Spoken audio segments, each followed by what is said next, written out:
This is Dennis Raimondi with the Coffee League, found at thecoffeeleague.com. My guest today, Kenneth Nye. He is the founder and owner of Ninth Street Espresso in New York City. And I have to preface this by saying, I've been going to Ninth Street when I go to New York, which is a few times a year for the last several years. Somebody once said, hey, if you want good coffee and you want good specialty coffee, this is the place in New York to go. And at one period of time, those places were few and far between. So I'm a big fan of your cafe, and for many reasons. And it's great to have you on the show, and thank you for taking the time to come on, Ken. My pleasure to be on, and thanks for all the kind words about Ninth Street. Hey, curiosity, you started out, I read, as tending bar, which you did for several years, and then around 2001, which is 17, 18 years ago, you opened a cafe. What got you to go from bartending to coffee? So I was a bartender, but we owned actually a small bar right next door to the original Ninth Street location. So we had owned and operated, or I owned and operated a small gin mill over there for the better part of the 90s. And throughout those years, in the 1990s, I just liked coffee personally. I was really into it. But there was no kind of commercial scene whatsoever to support somebody who wanted better quality coffee or specialty coffee. So I think there was a whole kind of movement of people, and it was sort of almost an underground movement of people who were really geeked out about coffee and into it, and I consider myself one of them. So during the years that I owned my bar and I was in the service industry already, I was starting to take a really strong interest in coffee, and I felt maybe a point in my life was coming where I needed to step away from the liquor business. It could be a little bit demanding, and it just felt like a pretty natural step to take what I had learned from being in service and selling liquor, and maybe see what I could do in terms of turning that into a coffee shop with an eye on quality. Yeah, no, I will say one thing. Go ahead. No, go ahead. One thing that I found shocking, and this is, we're talking now in around 2000, was that the fact that I was really into coffee, and I could not, in my hometown in New York City, I could not simply walk into a space and get really well-crafted coffee anywhere. It was kind of a shock. And I know that there wasn't really a strong base for coffee culture, like the specialty coffee culture, happening yet, but it seemed like several other cities already had a bit of it. The Pacific Northwest the most. Seattle was already well into it, its first generation of specialty coffee. But Northern California was seeing it, Portland, Chicago, Intelligentsia had already opened. And so if you traveled around the country, there was already specialty coffee happening in places. But for us in New York, like, this was all talk. This was, you had to get on an airplane or take an extremely long car ride to go taste really good coffee somewhere. And it was shocking to me that in a city that prided itself as being so progressive in all things food, that it didn't exist yet. Well, what was your first exposure to specialty coffee? Probably Northern California or the Northwest. I had my brother-in-law who was living in Berkeley, and he turned me on to Pete's, which at the time, looking back, it's not the way we approach coffee now. But that was my first introduction to somebody talking about freshly roasted coffee, like talking about its origin and then saying this coffee was roasted a day ago. Right. And here's the difference, between coffee that was roasted yesterday and roasted today. Right. And roasted a month ago. And so anyway, we that was probably my first introduction, and that forced me to start looking around for fresh roasted coffee in my area. And I was able to find roasteries, but I wasn't able to find any coffee shops that were focusing on this approach, this focus on quality and freshness. Right. And so I remember in maybe 1999, 2000, walking into Dallas Brothers in Ozone Park, Queens, when you could actually walk into the roastery, and they had a little sort of showroom in the front, and you could go engage people, talk. They were roasting coffee a few feet away, and they would sell you some coffee to take home. They were building relationships at origin in Central and South America with some farms and some cooperatives. And so those were my baby steps. Those were the first times I really had introductions to good coffee. As far as the method of preparation, that was a much more difficult thing. Finding people who were really good at making coffee, especially as far as espresso went, was just nearly impossible. Right. So, yeah, yeah, go ahead. I just dove in. That was the spark. I was like, somebody's got to do this here in New York. Right. And See, I decided I would try it. I had a similar experience where I was spending time in Europe. My family's in Italy. My wife's from Sweden, and I noticed a very different quality of coffee in Europe that I had a hard time. And like you said, I'd spent time in New York, and even there it was hard to find. And I first was exposed to what I would consider, and I'm no coffee expert, but just from as a consumer end, what I would consider to be specialty coffee, a higher quality. And once you get a taste of that, it's no going back. Now, how do you define specialty coffee? How do you define it? I mean, I'll lay off of the specific stuff that you might hear from the Specialty Coffee Association and that. But basically, we're all looking at coffees, aside from the scoring methods, when green coffees are looked at and evaluated, you can score them. Right. It's what pretty much everybody who trades in green coffee and roasters, we all do. I mean, I forget what the exact number is, but I think it's supposed to be somewhere in the low to mid 80s is where it all begins. And as you get into the 90s, you get into the much higher end of specialty grade coffees. But for me, specialty coffee is, in layman's terms, has always meant coffee that is your entire choice is based in quality. So aside from high scoring green coffees, it's every step of the process. You're thinking about its sourcing. You're thinking about the quality of the coffee. Then you're thinking about how it's treated once it's brought here and roasted. And then, of course, for me, which has been the crux of our business, is, paying careful attention to the preparation of the coffee. So the entire focus of this is quality driven, and you're treating coffee as a craft, or as you're taking a culinary approach to really good coffee. So aside from, the technical defining line of where the coffee would score, I think it's more comprehensive. It's really, it's a fully comprehensive, quality driven approach to coffee, and not treating coffee as just like an aside. Right. Or a utility, which is the place it's held for generations here and elsewhere. Here meaning in the States. So this is something that I think, the infancy of it probably was in the 1980s. People like David Schomer in Seattle were really starting to take a very, very different approach to coffee. Some will date it back to Alfred Peet in the late 60s, early 70s. You can look at all the lineage, but these were the first baby steps of people treating coffee very differently. Right. Yeah, I want to say, Ken, I interviewed Sal Bonavita recently, who trained under Alfred Peet and eventually bought Peet's, and he described Peet very much like you, like I would describe you, somebody that really wanted to do quality. That was their whole focus. Okay, so you decide to open a cafe. You've experienced specialty coffee. You want to produce a better product. You're coming into it. How do you decide on the equipment? How do you train the baristas? How does all that come into play?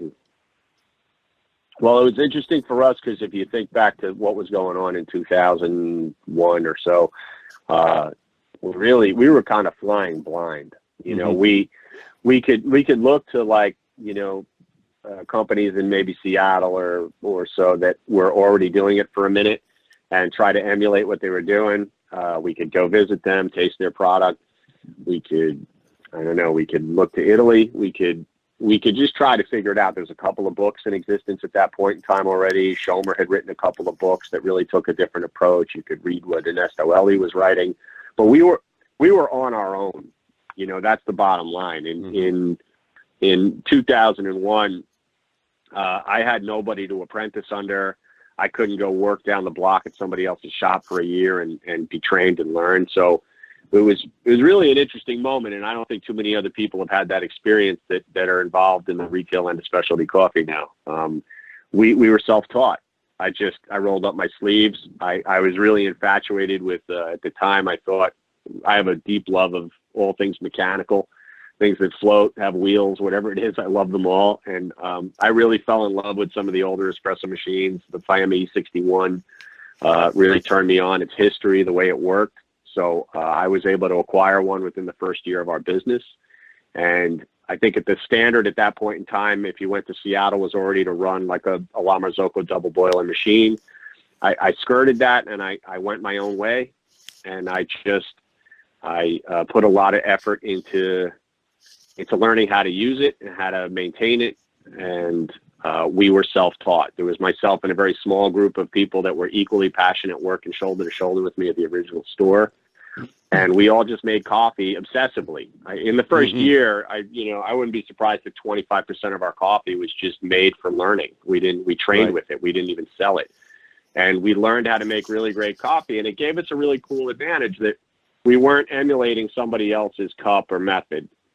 And all of a sudden, by 2002, 2003, people were visiting from the Pacific Northwest, hearing about Ninth Street because it had gotten pressed by then and it had a little buzz. And they were tasting what we were doing. And although we were getting to our results very differently than maybe they were, the results were fantastic and we were getting a lot of praise for what we were doing. So we kind of got to go in and do it without any, the waters weren't clouded or muddled by other people's opinions or approaches. We just kind of learned how to make great coffee. Yeah. I wanted to ask you, one of the things I noticed about Ninth Street, and regardless of which location I've gone to, and I've gone to at least 3 of them, and over several years, I've never encountered a bad barista. And when I say not a bad barista, they were all very well trained, very consistent. I knew I was going to get a good cup. And a lot of places, even today, aren't like that. So, and I was also told that many of the top baristas in New York were originally trained at Ninth Street because you were the first. But I'm going to guess you have right now a very significant barista training program. So 2 things. What do you look for when you're hiring a barista? And 2, how do you train them? Okay, so that was a big compliment, by the way, because I take a lot of pride in the coffee's quality and the way we serve. So thank you. But what we have always done, we tried to formalize things a bit over the years, and like we wrote some manuals for training, and we really tried to lay out templates, and we found that that's not how we started, and it hasn't stuck. The way we approach it is that it's kind of almost an old school apprenticeship, in that you come into our company, and I'll address how we pick people in a minute, but once you're in the company, you're going to just start working the counter, and you're going to get a feel for the room you're in. You're going to get a sense of the coworkers, the customers, how we talk to them. You'll spend a lot of time at the point of sale on the front counter. And bit by bit, we just kind of start introducing you to each aspect of how we prepare coffee and how we serve it. The whole process for most baristas, assuming that they have no experience at the specialty level, it's maybe a 3-month process till they can actually stand at the bar and go, I'm a barman here, or I'm a bartender. And by the way, I like the word bartender a lot better than barista. Okay. But it's fine. Barista is great. But so before someone could say they're a bartender, it's usually a few months. In some cases, it might take a little longer, some a little less. We're flexible. We don't have a clock on top of your head. I mean, we expect you to be able to turn on to what we're teaching you and learn within a few months, but it takes you a little longer till you're really comfortable and you feel like you're ready to share what you're doing with the customers. That's fine with us. But the process, it's multifaceted. We usually have a couple of people in the store who can help guide you. You have more seasoned and more experienced bartenders, and they'll work with you every day. We always have 1 or 2 people at the company that are dedicated to training time, and they'll come in and work with you side by side. We like to train people in the spaces themselves rather than take them to a separate training facility. We tried that for a while. We built one and found that you learn more and you become a more natural fit for the process when you're doing it in the real environment you'll be working in. So we train in the stores, which I happen to love. It's not the most convenient way to do it, but it serves better in the end. The people learn more. And then, at the very end of the process, things do get a little tough. You're going to have one of the more seasoned trainers or managers that is qualified to do training, maybe used to do training, come in and really put you to the test for a day or 2 and make sure that you are ready to take on the job. We don't ever want people to be in a position where we're apologizing to a customer because, this barista's brand new. This bartender's their first day on bar alone, give them a break. We don't want to ever have to say that. So even if it means that we're going to have highly paid trainers and managers working with you for months, and we're going to be paying you full wage. We don't like pay less while you're learning or anything. We pay people pretty well. We're going to take on a really big expense in everybody we train, and that we just don't waver from that. It's becoming really challenging now because it's becoming harder and harder to find good candidates to work in coffee shops, at least in New York, and I think it's the same in other cities that are kind of expensive to live in, places like San Francisco and that. I'm sure they're experiencing the same. I mean, this is a challenge that the entire service industry is facing, but it's very hard for us because whether you're staying with us for 3 years or you're going to stay with us for 9 months, you're going to get the same amount of training. We're not going to cut back. And so all of a sudden we've been faced with this really difficult situation of like, you know, sometimes it's just so cost prohibitive to train people the Ninth Street way.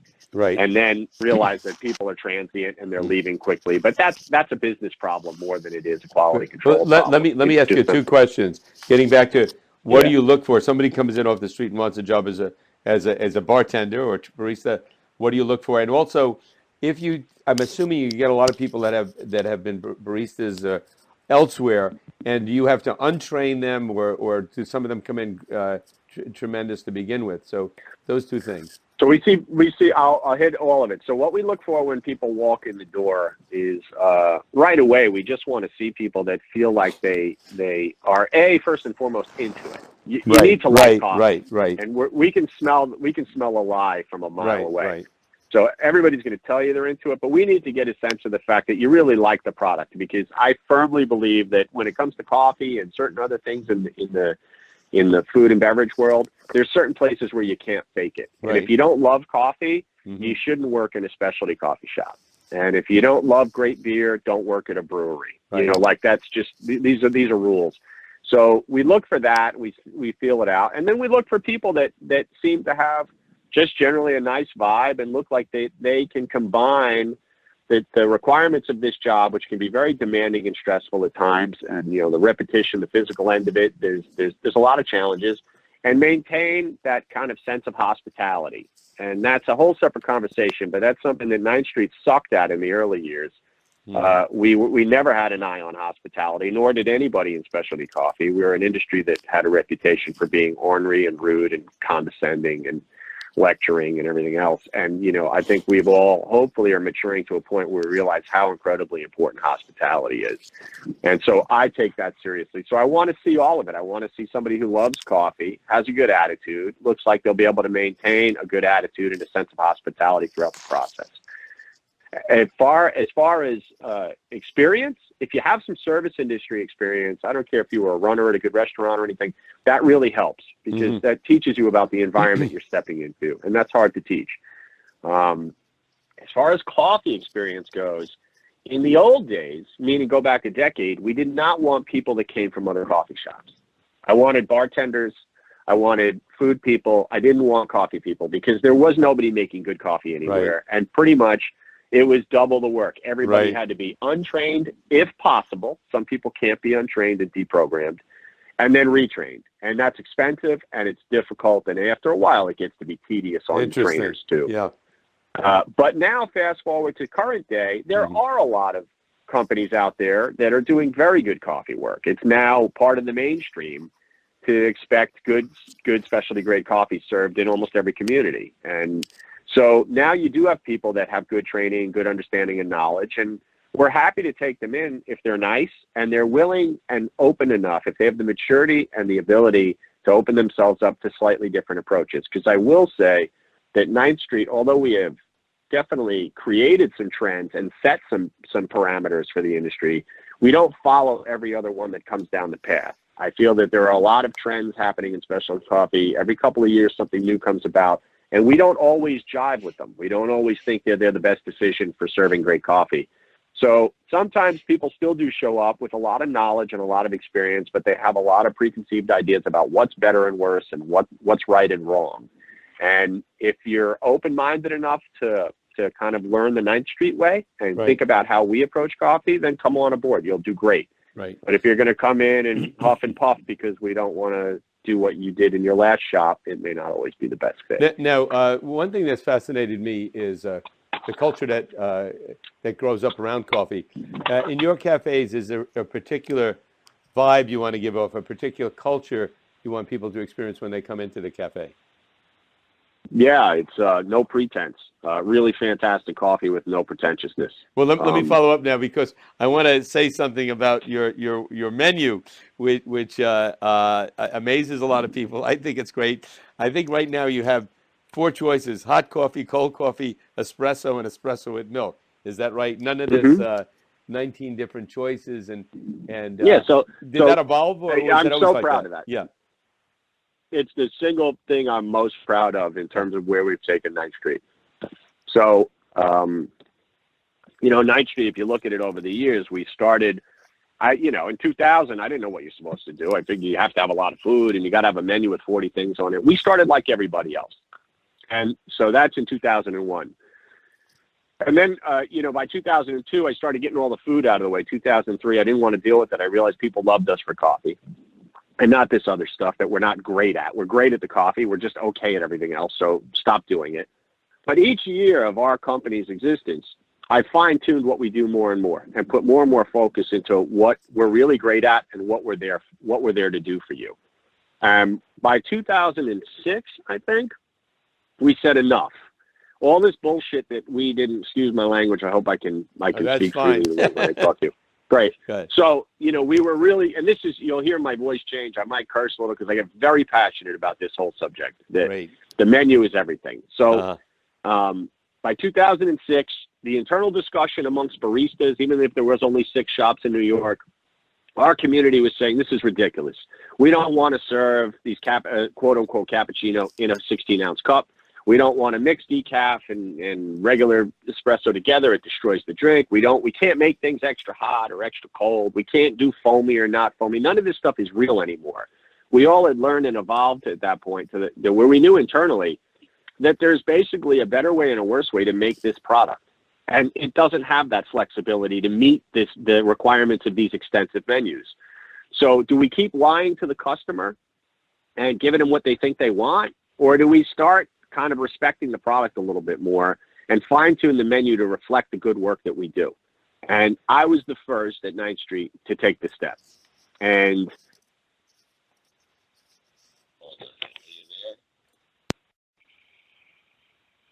hello? I lost you for a minute. Yeah, my we're headphone back died. on. No problem. Yep, go ahead. All right, great. So, it's 2006 or so, and I just said enough's enough. And we shrunk the menu down to 7 items from what might have been 30, Right. And those 7 items were basically what we removed. We didn't remove nomenclature. We still had descriptives that linked to other places, cappuccino, macchiato, the Italian terms we had at the time, maybe drinks that were from Spain. Maybe we had like a cortado, or we had a latte, which is a very Americanized version of an Italian drink. We still use the nomenclature, but we shrunk it down to 7 key drinks and no options. There's no options in terms of sizes or anything else. Like, we know that the recipe for this drink, we feel comfortable is in this range, and that's the way we make it. So that created quite a stir. And I remember doing podcast interviews and printed media interviews about my menu in 06, 07, where it was a big shock and everyone said, you're going to go out of business for this. And we didn't. We stuck by it. And in the coming years, we found more and more coffee shops in the specialty industry were going towards a more focused menu. So that's a trend we started and I think is fantastic. But what I found the problem came to be as we evolved and moved forward, let's say into the 2010 plus years, is that all of a sudden, this is becoming global. And now there's coffee shops not only in other towns and cities throughout my country, but there's specialty coffee happening in other parts of the world. And everybody is using pretty much the same nomenclature, the same descriptives, but everybody's taken a different approach to it. So if you talk to somebody in London or Australia or Norway, we're all doing the same thing, basically, especially when it's centered around the espresso machine. But we're all taking a slightly different approach.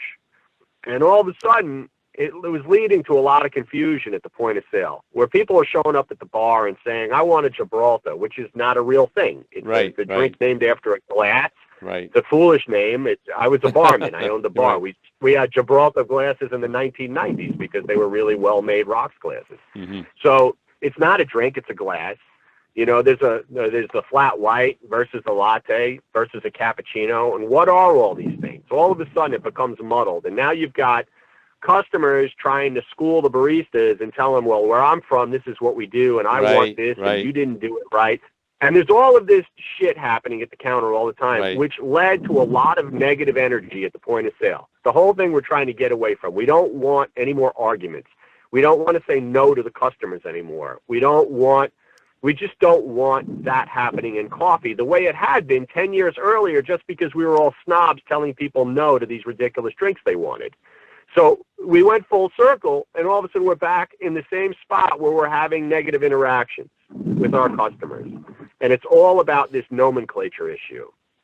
And so we had toyed around with the idea internally for quite a while of having a menu with no nomenclature, but we didn't have the guts or the balls to execute it. We figured it might be one step too far. And then a few years ago, we finally did it. And we took a baby step where we named all you can do is order your drink by your size, by your cup size, like a 3-ounce or a 9-ounce or a 6-ounce.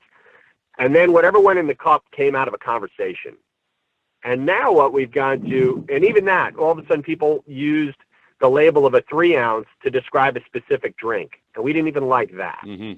So in the past few years, I forget exactly how many years ago, but we put this menu up on the wall that had the 4 categories that represented the way we can serve you coffee in our store. And it's totally honest, right? So we have coffee, which is American brewed coffee. We love a certain method and approach, and we've been doing it for a long, long time. And so you can have just a cup of American-style brewed coffee. You can have cold coffee. We make that too. And then espresso or espresso with milk. That's all there is. Espresso with milk represents every single descriptive and piece of nomenclature you've heard across the world. Because that's all it is. It's a combination of those 2 ingredients. Right. Now, unless you're doing a menu.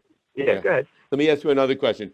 In terms of, I believe you're the only cafe that actually roasts, the only roaster that roasts in Manhattan. You do that over at the Chelsea Market, where you have a cafe also. Yeah. Correct. Do you always use the same blend? Do you use single origin? When you're making the different coffee drinks that you make there, is it always the same blend of beans, or does that change?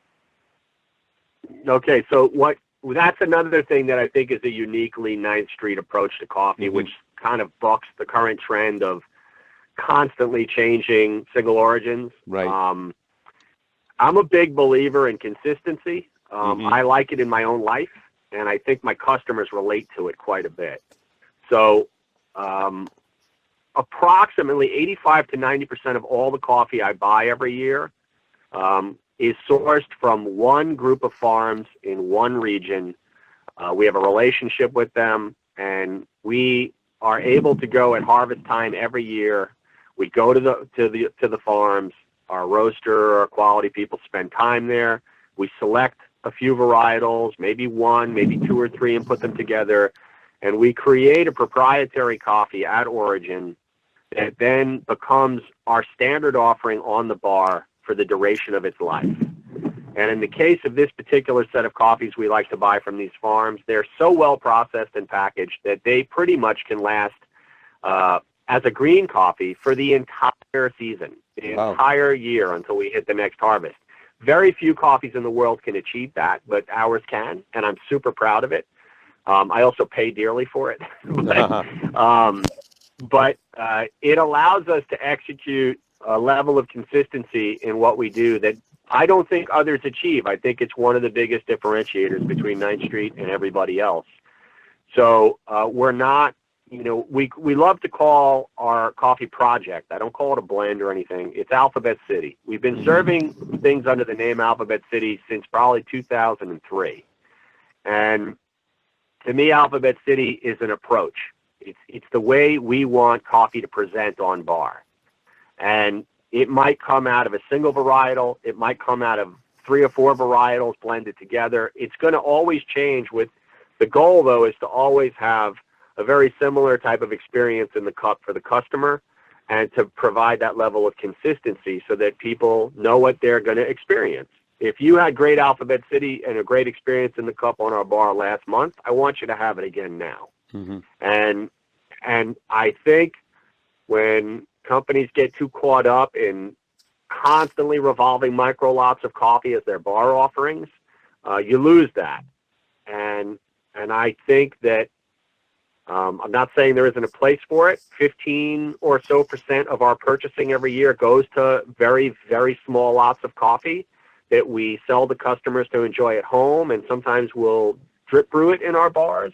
Mm-hmm. But as far as the espresso bar goes, quality and consistency is everything. Right. So and I just want to throw in that, I mean, that's been my experience at Ninth Street. I come in there because I know I'm not taking any risk that there's going to be some new barista or something's changed or whatever. I'm going to consistently get what I've gotten before, and that's been a good experience, and I want to continue the good experience. So, that speaks volumes to what you're saying. And what you're saying to me is like my greatest source of pride as the owner of the company. And I know when our roasters, our managers, our baristas all hear that, they'll all take the same amount of pride in it, because that is what we do. I'm not there to show off, the latest 10-bag micro lot I bought, and to push people's palates to an extreme and try to validate why they're drinking espresso today that tastes like lemon rind, whereas yesterday they had something that tasted like blueberries. It's not what we do.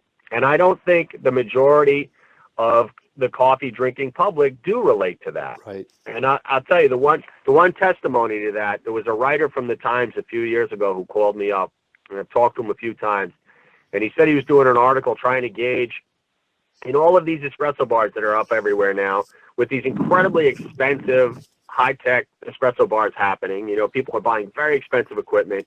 How many actual espressos a day are you selling? Just straight espresso, no milk, no nothing. And he called, obviously we're Ninth Street Espresso. Our name says it. We've been doing it longer than most. And so he called me after talking to 20 other shops in the region.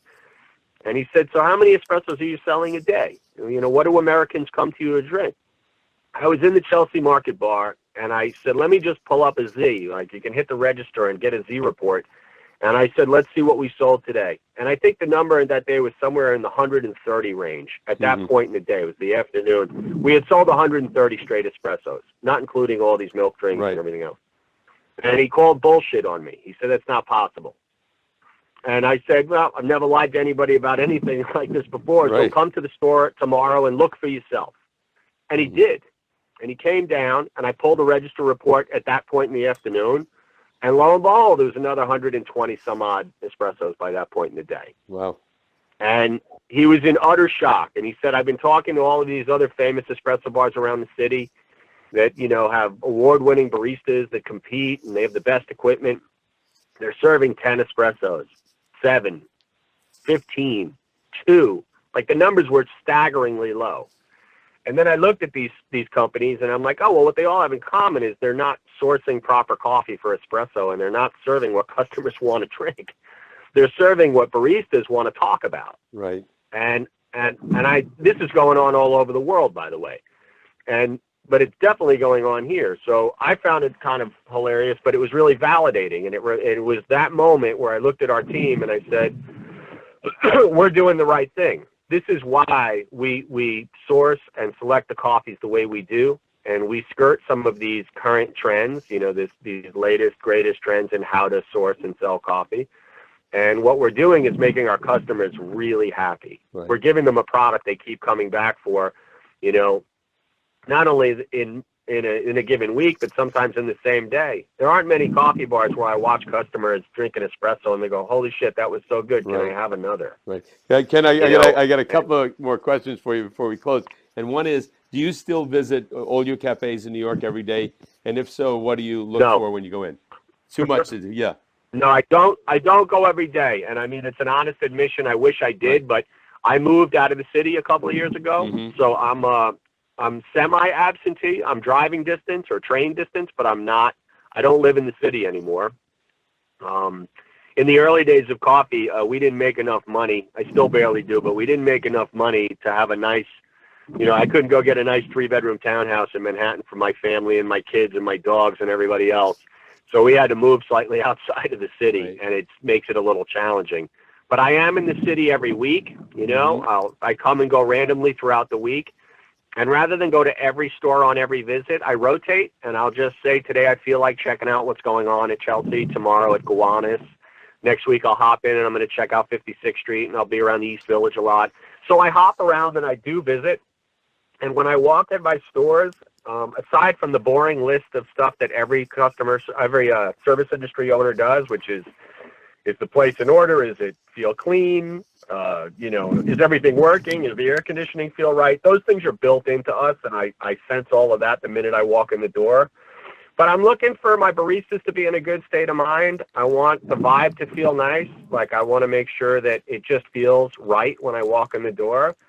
And then it goes without saying, I don't even have to ask anymore. Immediately, whoever is on bar gives me a nice greeting and then starts making me espresso. Great. Immediately. Right. Hey, and then finally, I wanted to ask you, who in the coffee industry do you admire? Wow. It doesn't have to be anyone. I'm just curious. Yeah. It's okay. I don't know. If I get too long-winded here, you can shut me up. But the problem I'm having these days, there's a lot of people in the industry that I like. The entities are getting more and more challenging to talk to, because I think I built a lot of my affections for other people and other entities in the business, maybe in the mid-2000s to the 2010, 12. But since then, the whole world has changed. There's so much money flooding into coffee now, and everybody's buying each other. And Right. It's a lot of the companies I loved, whose ethics were fantastic, have changed. They're not what they once Right. were. So it's hard to speak to it anymore. But, there's a lot of really wonderful people in coffee. And I don't think I could just pick any one group or another. In the New York City area, it's a tough call for me. I visit shops, and I'll say this, it's a terrible thing to answer with a negative, but it's a disappointment where I find that there's so many shops to go to, I almost can't keep track, but I try to visit them, especially the ones that get good buzz. And I'm pretty amazingly disappointed by what I experience so often. I don't understand why there's still such a disconnect. Maybe it lends to the last conversation about sourcing approaches. But there's such a disconnect between the experience in the cup at every bar and these wonderful establishments with all of these resources and that. And I find that I still feel like so many people are missing it and not getting it. Like, I don't enjoy the experience. But that said, I visit shops, and they're often. I always lean towards independents, which are thinning out. There's less and less small indies. Right. I did not, for the record, I have not taken any venture money. I have not sold my business.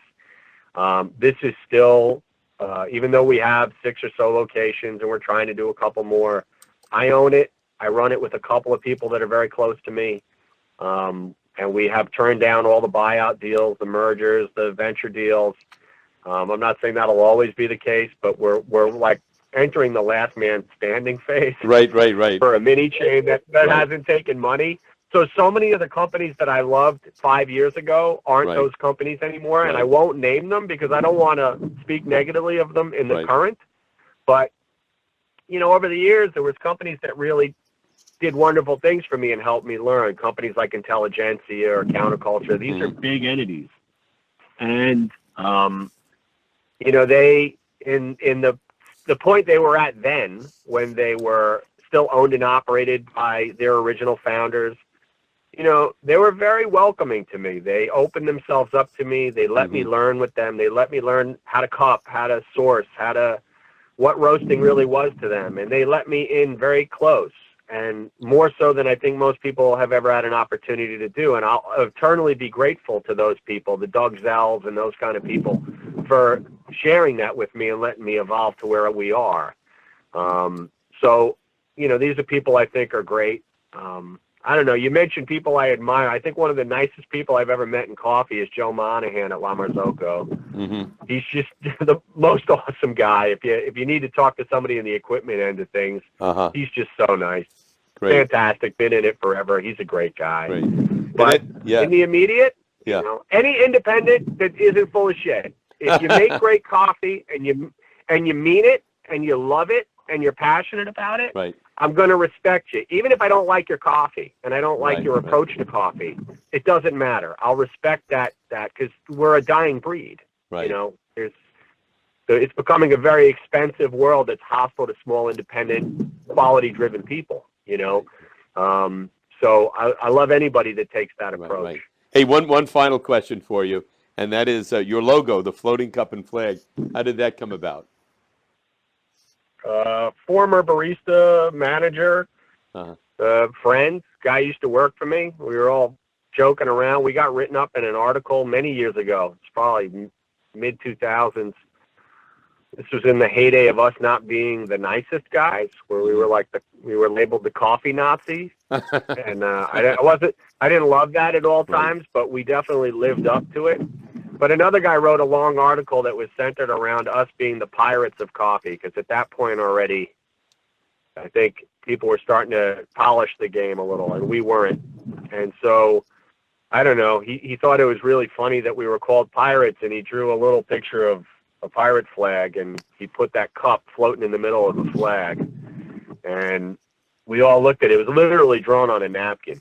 And we looked at it, and we were like, that's awesome. We love it. And it has been the logo ever since. Great logo. So yeah, go ahead. It's a pirate flag. Yeah, there you go. And you've lived up to the pirate reputation. Thank you so much. And again, I say to my listeners and people reading this, the transcript, that if there are many great coffee shops now, but if you go to Ninth Street Espresso, I guarantee you're going to have a good experience. So thank you so very much, Ken, and best of luck to you. Thanks so much. It was a pleasure talking to you.